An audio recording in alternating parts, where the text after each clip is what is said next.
T-Mobile 5G home internet uses a gateway with dual-band Wi-Fi supporting both 2.4 GHz and 5 GHz frequencies.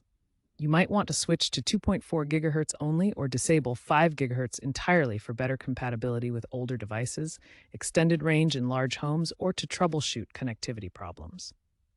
To make the switch using the T-Mobile Internet app, open the app and navigate to Gateway, then Wi-Fi settings. Here, you can toggle the 5 GHz band off or select 2.4 GHz only mode.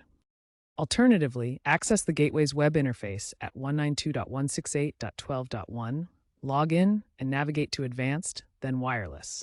There, you can disable the 5 GHz radio. Note that disabling 5 GHz might cause a brief service interruption during reconfiguration.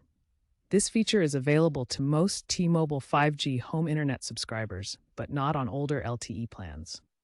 Wi-Fi band switching doesn't affect the cellular connection. After changes, you may need to reconnect devices as shown here.